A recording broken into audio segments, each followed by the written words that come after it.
Welcome to my channel.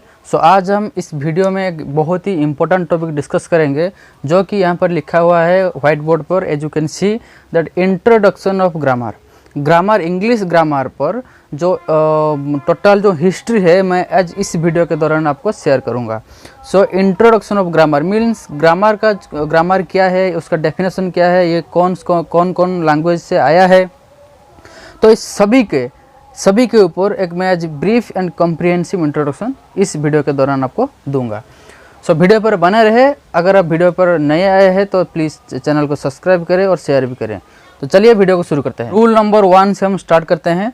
यहाँ पर दिया हुआ है कि इंट्रोडक्शन ऑफ ग्रामर मीन्स कौन सा ग्रामर। आज हम इस वीडियो में सिर्फ इंग्लिश ग्रामर के ऊपर डिस्कस करेंगे। Introduction means the history of English grammar का टोटल जो हिस्ट्री क्या है, इंग्लिश ग्रामर कौन सा लैंग्वेज से आया है, उसका डेफिनेशन क्या है, उसका टाइप्स क्या है, तो सभी हम इस वीडियो के दौरान आज हम डिस्कस करेंगे। सो पहला रूल नंबर 1 पर दिया हुआ है कि the word grammar is derive from the Latin term tempos. वो जो इंग्लिश का जो ग्रामर वर्ड है वो लैटिन टर्म टेम्पोस से आया है, डिराइव हुआ है, व्हिच मीन्स जिसका मतलब है accuracy in a particular language. जो कौन सी भी लैंग्वेज हो तो उस पर्टिकुलर लैंग्वेज में एक एक्यूरेसी को और एक एक्यूरेसी का मतलब प्यूरिटी, एक विवासिटी लाने के लिए उसका मतलब है टेम्पोस। और टेम्पोस का मतलब है accuracy in a particular language, तो जिसको हम कहेंगे ग्रामर। क्लियर। सो ग्रामर हम क्यों पढ़ते हैं? सभी स्कूल में सभी सब्जेक्ट में grammar is mandatory means compulsory. So grammar बच्चों को इसीलिए पढ़ाया जाता है क्योंकि उसका जो लैंग्वेज में, उसका जो कोई भी लिटरेचर लैंग्वेज में एक एक्यूरेसी आए, एक पर्टिकुलर, ये भी कह सकता हूँ कि प्यूरिटी आए, कि ग्रामेटिकल मिस्टेक वो उसका लाइफ में को कभी भी नहीं करेगा। इसीलिए हम बच्चों को हम ग्रामर पढ़ाते हैं। ओके। रूल नंबर 2 पे दिया हुआ है, उसका डेफिनेशन क्या है। पहले रूल नंबर 1 पे हम डिस्कस किए कि ग्रामर वो जो टेम्पोस लैटिन टर्म है तो उससे ग्रामर जो टॉपिक है वो आया है। तो रूल 2 में क्या है कि डेफिनेशन पढ़ेंगे। Grammar is an ornament of language through which we can speak और राइट ए लैंग्वेज करेक्टली और एक्यूरेटली। तो ग्रामर क्या है? एक लैंग्वेज का एक ऑर्नामेंट है। ओके। एक ज्वेलरी है व्हिच मीन्स जिसका मतलब है वी कैन स्पीक और write a language correctly and accurately. कोई भी लैंग्वेज उसको हम एक्यूरेटली एंड करेक्टली हम लिख सके और कह सके, उससे हम कहेंगे क्या कि ग्रामर ये एक लैंग्वेज का एक ऑर्नामेंट है। क्लियर। रूल नंबर 3 में देखेंगे उसका टाइप्स क्या है ना। English grammar is of 5 types. English grammar का टाइप्स वो 5 टाइप्स ऑफ ग्रामर है टोटल इंग्लिश में। पहला है ऑर्थोग्राफी, दूसरा है इटिमोलॉजी, उसको हम पार्ट्स ऑफ स्पीच भी कहते हैं, तीसरा है सिंटैक्स, चौथा है पंक्चुएशन, फिफ्थ में है प्रोसोडी। तो इस सभी को लेकर टोटल जो 5 टाइप्स ऑफ ग्रामर है ईच एंड एवरी को लेकर हम डिस्कस करेंगे। लास्ट में रूल 4 में दिया हुआ है कि father of English grammar and founder of English grammar. English grammar को जो फादर कौन है? लेंडली मूरे। बहुत ही इंपॉर्टेंट एंड क्रूशियल चीज़ है, note it down. And founder of English grammar कौन है? कि विलियम बुलकर। क्लियर। नेक्स्ट पढ़ेंगे रूल नंबर 5। रूल नंबर 5 पे क्या दिया है देखो कि ऑर्थोग्राफी। मैंने बताया कि ग्रामर टोटल 5 टाइप्स है, तो फर्स्ट है ऑर्थोग्राफी। तो ऑर्थोग्राफी बारे में हम अभी डिस्कस करेंगे।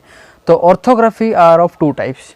ऑर्थोग्राफी 2 प्रकार के हैं, एक alphabet and letter. Okay. So alphabet हमें पता है कि इंग्लिश में टोटल 26 अल्फ़ाबेट है और letter are 2 types, capital and small. If those alphabets means A to Z, so if we write ABCD to Z in a capital letter then it's called capital, and if we write the small letter in small letter then it's called small letter. So it's very simple thing. Then alphabet is total number of 26, total 26 alphabet है English में। So then उसको फिर divide किया गया है कि ये 2 types है, एक कॉन्सोनेंट है एंड भावल है। तो 26 से भावल है 5, तो 5 कौन है ना? A-E-I-O-U। तो बचा कितना ना? 21 ऑब्वियसली। तो 21 जो B-C-D-F से Z तक, तो जो अगर हम गिनेंगे तो टोटल 21 होगा, तो वो कॉन्सोनेंट है। ओके। सो अभी मैंने बताया कि भावल 5 टाइप्स एंड कॉन्सोनेंट आर 21। सो ये है अल्फ़ाबेट को लेकर। अगर हम साउंड का इंग्लिश में साउंड के बारे में डिस्कस करेंगे तो भावल टोटल साउंड है 20 टाइप्स एंड कॉन्सोनेंट है 24। ओके। सो जो भावल है टोटल भावल साउंड है 20 टाइप्स है, तो उसको फिर डिवाइड किया गया है 2 टाइप्स, एक मोनोप्थोंग एंड डिप्थोंग। मोनोप्थोंग क्या है? मोनोप्थोन को हम प्योर वावेल भी कह सकते हैं, जो टोटल 12 है। तो अगर वन वावेल मीन्स एक वर्ड में अगर वन वावेल आएगा तो उसको हम कहेंगे मोनोप्थोन। जैसे पेन, तो पेन तो ए तो वन साउंड आ रहा है, तो ये है मोनोप्थोन वावेल यहाँ पर प्रोनाउंस हो रहा है। दूसरा पर है डिप्थोंग। डिप्थोंग है टोटल 8 टाइप्स। तो डिप्थोंग मीन्स यहाँ पर 2 वावेल्स रहेगा। जैसे मैं कहूँगा पेंसिल, तो पे ए साउंड आ रहा है, सी ई साउंड आ रहा है। टेम्पो, टे ए साउंड आ रहा है, पो जो लास्ट अंत में ये ओ साउंड आ रहा है। तो यहाँ पर 2 types of vowels sound create हो रहा है, इसको हम डिप्थोंग कहेंगे। यहाँ पर एक ही टाइप का साउंड क्रिएट हो रहा है, उसको हम मोनोप्थोन कहेंगे। तो इसी तरह जो कॉन्सोनेंट जो 24 साउंड है। तो नेक्स्ट हम पढ़ेंगे अभी रोल नंबर 6। जो पहला गया ऑर्थोग्राफी, दूसरा आया कि इटिमोलॉजी, और उसको हम कह सकते हैं कि पार्ट्स ऑफ स्पीच। तो इंग्लिश में टोटल इटिमोलॉजी और पार्ट्स ऑफ स्पीच ये टोटल 8 टाइप्स है। एक noun, pronoun, verb, adverb, adjective, preposition, conjunction and interjection. तो इस सभी का ये जो टोटल 8 जो टाइप्स है, इस सभी का मैं एक एक वीडियो में। तो अभी रोल नंबर 7 पढ़ते हैं, सिंटैक्स। तो सिंटैक्स क्या है? The word syntax means word order. Syntax का मतलब क्या है? Word order. वर्ड को एक सेंटेंस में वर्ड को रीअरेंज कर कर उसका सही जगह पर रख कर सेंटेंस को एक मायने देना, सेंटेंस का एक मीनिंगफुल सेंटेंस क्रिएट करने को हम कहेंगे सिंटैक्स।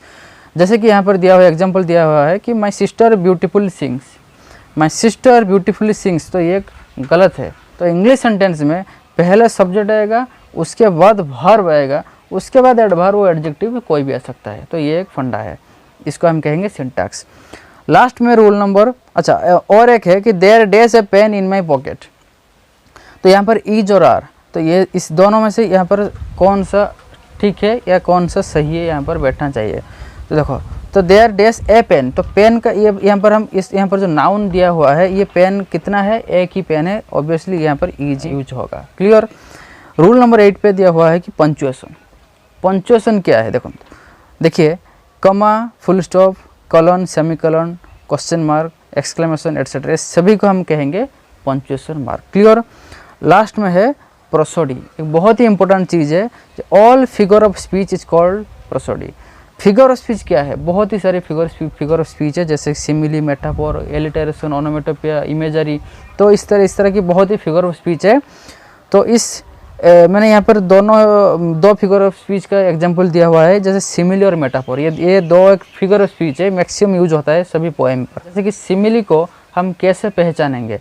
तो यहाँ पर एज और लाइक दिया हुआ है, जैसे कि और मेटाफोर को ना यहाँ पर विदाउट एज और लाइक कोई भी यूज नहीं होता है। ये डायरेक्टली किसी के साथ हम इस दोनों को यूज करते हैं जब किसी चीज़ को या किसी व्यक्ति को जब किसी दूसरे व्यक्ति के साथ कंपेयर करने के लिए। तो कंपैरिजन केस पर ये सिमिली और मेटाफोर का यूज होता है।